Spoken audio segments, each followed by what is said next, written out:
예전에는 이혼 소장에 전통적으로 등장하는 것이 고부 갈등이었다면 최근에는 이제 장인 장모와 사위, 장서 갈등이 주로 많이 등장을 하고 있습니다. 장서 갈등으로 인한 그 이혼의 경우에 문제의 원인이 부부 사이가 아니라 시댁이나 처가 식구들과의 그런 갈등이기 때문에 많은 분들이 뭐 이런 이유로 이혼 소송이 가능한가? 배우자가 이혼을 원하지 않아도 이런 걸로 이혼할 수 있습니까? 이렇게 묻는 경우들이 있습니다. 우리 민법 840조에서 이혼 사유를 정하고 있는데요.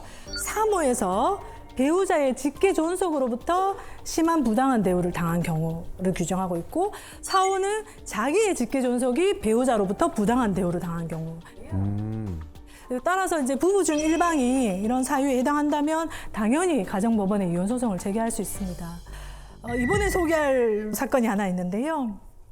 이 남편과 아내가 소개팅에서 첫눈에 반해서 교제하게 되었고 결혼을 약속했습니다. 상견례 자리에서 시어머니가 이제 며느리와 사돈 앞에서 아들 신혼집으로 주려고 사돈 40평대 아파트가 있다. 이렇게 결혼하면 바로 소유권 이전 등기해 주겠다. 와.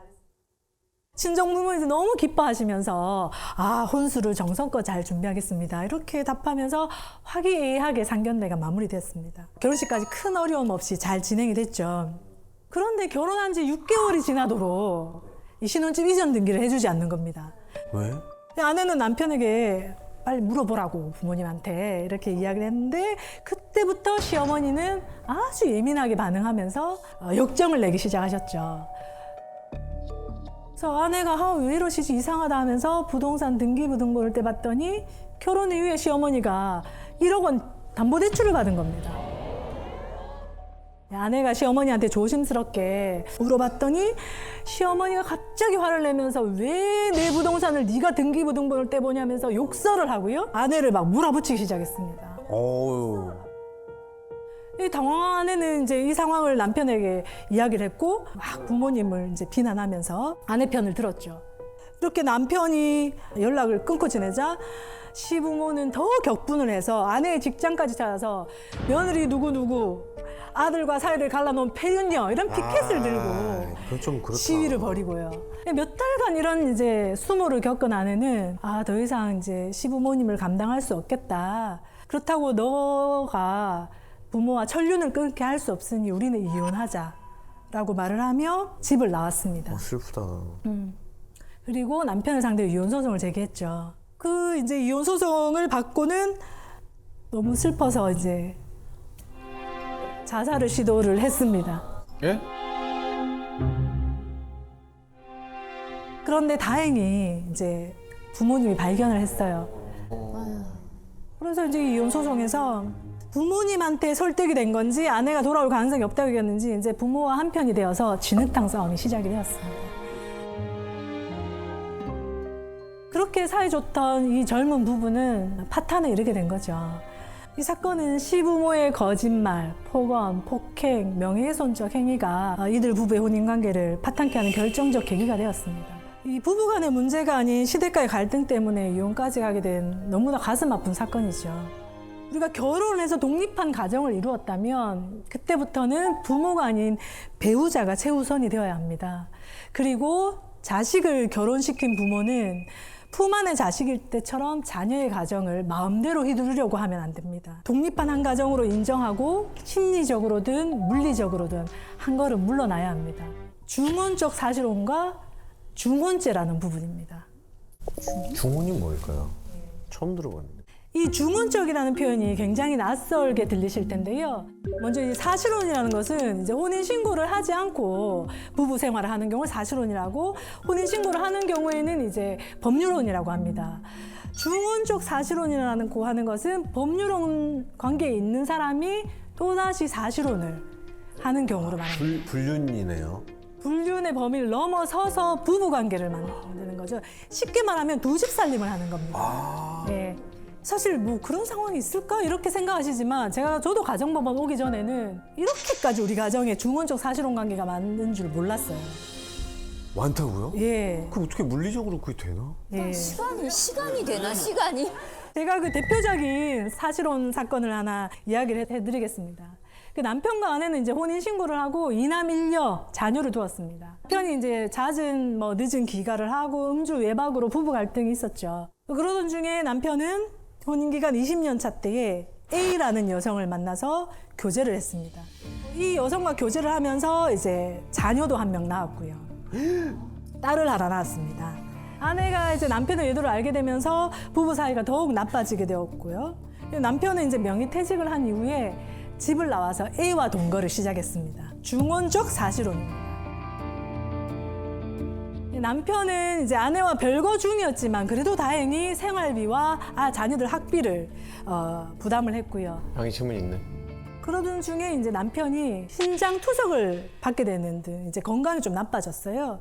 그래서 아내와 자식들에게 신장 이식을 좀 해줄 수 있겠냐. 와, 해줘야 돼, 말아야 돼. 당연히 거절을 당했죠. 이런 일로 이제 남편은 아내와 이제 혼인 관계를 끝내야겠다라고 생각을 하면서 이후에 아내에게 생활비를 다 끊어버렸습니다. 아이고 참. 치사하다. 치사하죠. 아니 뭐 본인이 지금까지 한 행동이 있는데 그 양육비를 끊는 거는 이거는 말도 안 되는 것 같아요. 남편은 이제 현재 동거 중인 A와의 사이에 중학생 자녀가 있고 그리고 병든 나를 보살펴주는 것은 지금 나와 살고 있는 이 A이기 때문에 더 이상 이제 아내와의 법률상 혼인 관계는 유지할 수 없다. 이러면서 이혼 소송을 제기했고요. 이 아내는 남편이 언젠가는 돌아올 것이라고 믿고 있습니다. 그리고 미혼인 자녀들이 있기 때문에 나는 죽어도 이혼에 동의하지 못하겠습니다. 라고 답변을 했습니다. 결론은 어떻게 났을까요? 저는 그 어머니의 편을 더 들었을 것 같아요. 나도. 그러니까 이혼 소송을 받아들여지지 않았을 것이다. 네. 왜냐면 양육비 줄 때까지 이거를 늘어뜨려야 되기 때문에. 기각되고 계속 양육비를 지급해라 이렇게 판결이 났을 것 같아요. 근데 또 현재는 지금 아저씨께서 이 새로운 가정에서 지금 어찌됐건 아프신 몸인데 다 지금 보조를 받고 병수발을 받고 있는 거잖아요. 그러니까 이 사람을 케어할 수 있는 집 쪽으로 가는 게 맞다라고 판단할 수 있지 않을까. 와, 이럴 때 어떻게 결정해야 되지? 남편의 이혼 소송은 유책 배우자이기 때문에 기각이 됐습니다. 이 사례처럼 중원적 사실혼의 경우에는 그 법률상 배우자가 선택할 수 있는 것은 두 가지입니다. 첫 번째는 이혼을 부동의하는 경우, 끝까지 이 사건처럼 이혼을 해주지 않는 경우에는 이혼이 안 됩니다. 그리고 두 번째는 이제 이혼을 동의하게 되면 이제 위자료와 재산분할 소송으로 진행이 되게 되겠죠. 근데 문제는 뭐냐면 이혼을 동의를 해주든 동의를 해주지 않든 이 중원적 사실혼의 관계에 있는 남편들이 생활비와 양육비를 주지 않는다는 겁니다. 그래서 생활이 너무 이제 힘들어지는 것이죠. 이때 이제 아내들이 할 수 있는 법률상 관계에 있는 아내들이 할 수 있는 것은 부양료 청구를 할 수는 있어요. 법률상 배운 남편이니까 부양료를 달라. 네네네. 그리고 A 여성에 대한 위자료 소송. 그게 있구나. 이렇게 할 수 있습니다. 그런데 그것은 돈을 받아야 되는 문제고 시간이 오래 걸리고 그 소송 중에 어떤 일들이 일어나냐 하면요. 이 남편은 자기 A와의 사이의 자녀한테 재산을 증여해버립니다. 아우. 그리고 법률상 처와 자녀가 살고 있는 부동산을 팔아버립니다. 자기 명의로 돼 있으니까요. 실제 사건에서 길바닥에 나앉은 경우가 있습니다. 법률상 본처가요, 그죠? 본처 자식이. 본처도 자식인데. 자기 자식인데. 너무나 좀 법률상 배우자와 자녀들을 보호하기에는 너무나 미흡하죠. 저희 가정법원 판사들이 중원죄 도입을 희망하고 있습니다. 이 중원죄는 어떤 것이냐면요. 중원자에게 형사처벌을 하겠다는 겁니다. 저희 가정법원 판사들이 독창적으로 고안해낸 제도는 아니고요. 지금 미국, 영국 선진 국가들은 다 중원죄를 규정하고 있습니다. 적어도 이제 이런 중원죄 처벌 규정이 있다면은 이제 법적 아내와 자녀들에게 닥칠 그런 위험한 상황에 대해서 초반에 방지를 할 수 있지 않을까. 형사 처벌이니까요. 의미 있는 법 조항이지 않을까. 라고 저희가 생각을 하고 계속적으로 논문에서 발표를 하면서 중원죄가 도입이 되어야 된다 생각을 하고 있습니다. 지금부터 제가 처리했던 한 사건에 대해서 들려드리려고 합니다. 아내는 이혼을 원하고 남편은 이혼할 수 없다. 아내와 회복하기를 원한다. 이런 사건이었어요. 먼저 아내 이혼 소장을 열어봤습니다. 내용에는 남편과 아들이 작당하여서 단순한 나의 남사친을 상간남으로 만들어서 위자료 소송을 제기했습니다. 그는 이 상황이 너무 힘들어서 견디다 못하다 자살을 했습니다. 억울했다는 거죠, 상간남이 아니고 남사친인데. 그래서 이런 나쁜 남자와는 살 수가 없습니다 하면서 이혼소장이 제기되었어요. 그래서 저는 그 이혼소장을 보고 남편이 의처증이구만 이렇게 생각을 하고 답변서를 열었습니다. 답변서의 내용에 의하면 그 남자는 아내의 대학교에서 만난 첫사랑이었습니다. 이 아내가 첫사랑과 재회하기 전까지는 부부 사이에 아무 문제가 없었어요. 그런데 아내가 언제부턴가 계속 핸드폰을 손에 들고 뭔가를 들으면서 이렇게 막 웃고 있는 그런 모습들이 보였습니다. 되게 수상하다. 어느 날에 아내가 핸드폰을 꼽고 잠들었는데 핸드폰이 귀에서 탁 떨어졌어요.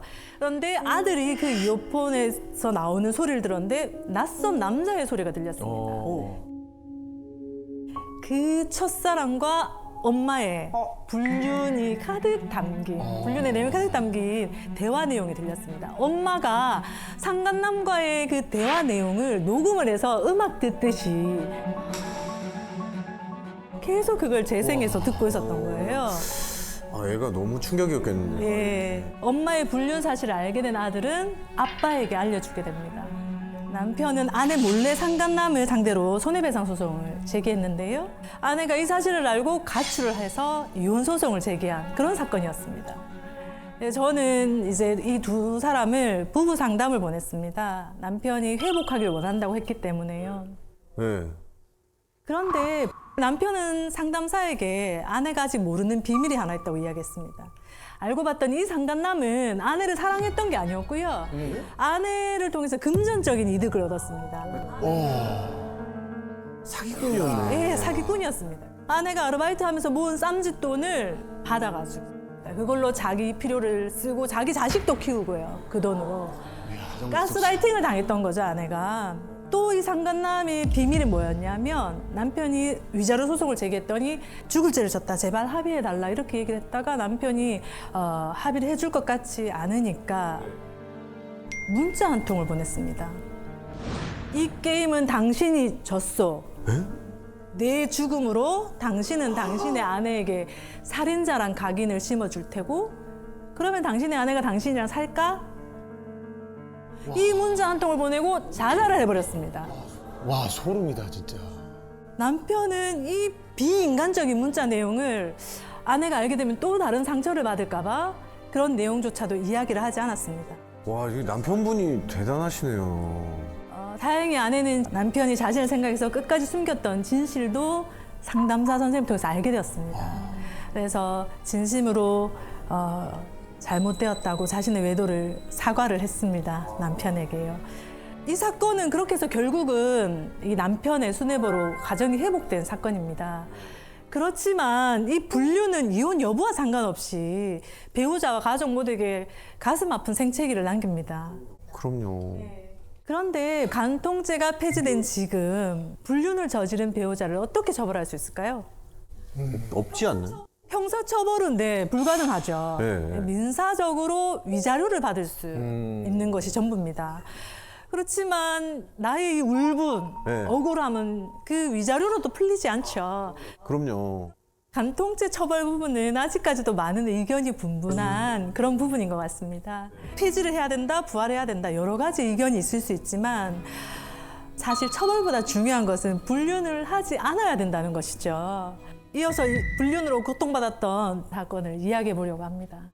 남편은 사업장을 운영하고 있었고요. 결혼한 아내가 그 사업체에서 격리 업무를 하면서 함께 사업장을 꾸렸죠.